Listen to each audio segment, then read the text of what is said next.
I was 14 years old. I was sitting outside on the back patio with my parents. And I said, Mom and Dad, I have to tell you something.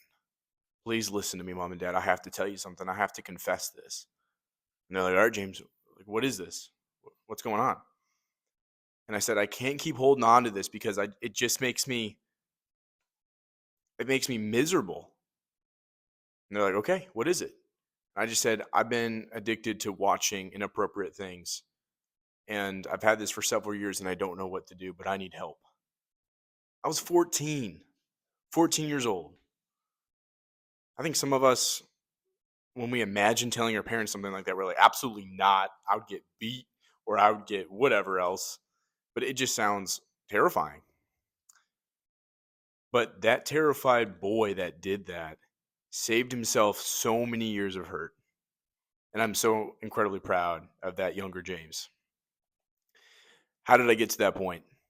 When I was about 7 or 8 years old, we're at a family reunion, and I was hanging out with some people that I knew, and I ended up stumbling upon some content that I should not have seen. And from that day forward, it just piqued my curiosity, and to that just spiraled into a lot of regretful nights, of shame, of guilt, and something I would never wish upon anybody. But I know that sad reality is something that so many of us deal with, even well into our 20s. By the way, I know you like watching this kind of stuff. If you could please subscribe, that'd mean the world. That'd be cool. So, we're in a world where social media, where even YouTube, TikTok, Amazon, Netflix, regular television series, ads on your screen as you are looking at the news, as you're doing whatever. They're just drawing you into this sexualized content. Now, what I do know is that the Bible says you can have freedom from this instantly by running to God. Now, all the sins in the Bible, now this is super interesting. All the sins in the Bible, it says you can fight. You can fight with the word of truth, which is the Bible. You can fight with the word of truth. But there's one sin that it says you must flee from. You must flee. You cannot fight it. And that is lust. And it doesn't, and when it says lust, we all think of lust as sexual lust. But that's not just what lust is. Lust is so much deeper than that. It's so much more than that. Lust is saying, I want I want that thing to the point of sin. There's a deeper meaning to it. But it's not just sex. It's like coveting something else. It's like I want that so bad. I'm gonna like to like you desire it, and desire means it comes from a place of lack. We don't have that, and so a lot of men or a lot of young guys were like, I don't have a partner that I am intimate with, therefore I lack this need. What if the need was not that you had to have some kind of release, but yet that you rather just need intimacy with another human being? Intimacy not in the sexual form, but intimacy in the conversational form. How many men have best friends? And don't you sit there saying, oh, if you have a best friend as a man, you're gay. You know you're not. Guys they crave brotherhood, a community.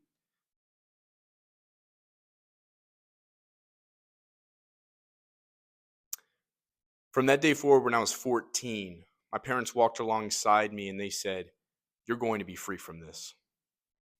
They set up blockers on my phone, which I was so grateful to have. Like, what kid is like, yeah, I'm grateful to have that? I was, because I knew that's going to help me.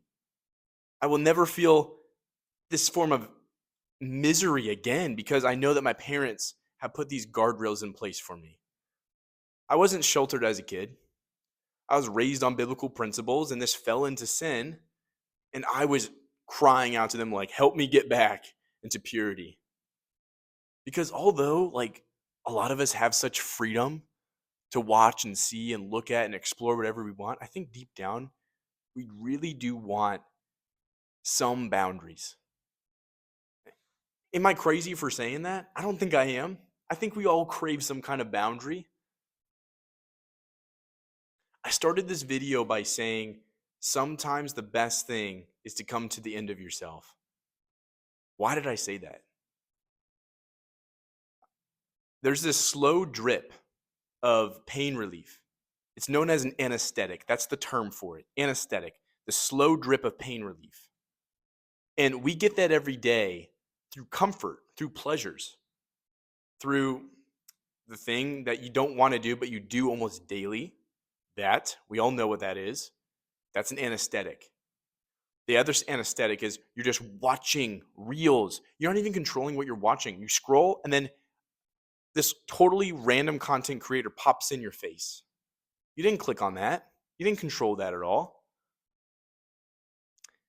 And so these painkillers are here to distract us. They're to make it so, they're to relieve the pain of living just enough so that we don't go and kill that thing.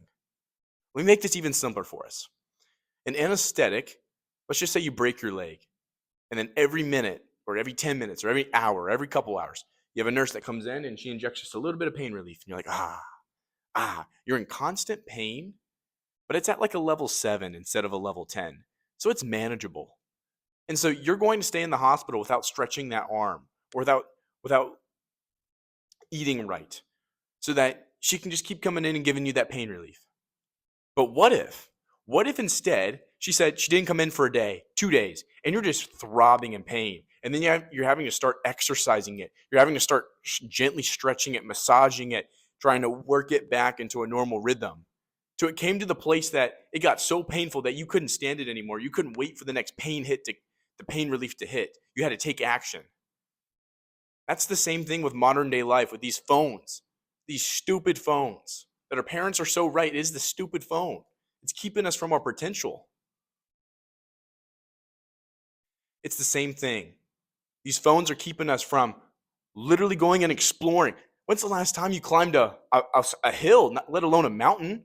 I live in Ohio. I go out of my way to drive to a campground to go climb something. It's innate. As a man, you're like, yeah, I want to go climb. I want to go build. I want to go do.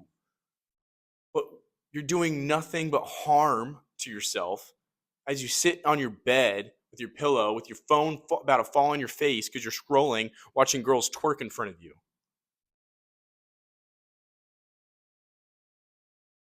I didn't think I was even going to go down that route, but I did. And so what this applies to you is this. This means it's time to get off social media. It's time. It's time to stop. We know it. Social media tempts us further into the sexual sins. Social media tempts us further into that comfort, pleasurable lifestyle. When's the last time you went outside genuinely, not to do anything else, but just to breathe the air of outside, which you know it's different? We all know right now you're staring up at your fan and there's dust on it. Come on. Really, look at your fan right now. It's got dust on it. So go outside, take a big breath, go for a walk. Go do that thing that you love to do, but that you're always distracted from because of your phone. I know you want freedom. I know you want to live a life that you're proud of, and I want that for you too. I have a small course linked in the description. You can check it out. It might help some of you. I want to leave you with this. Adversity shapes the man. Boldness defines the warrior.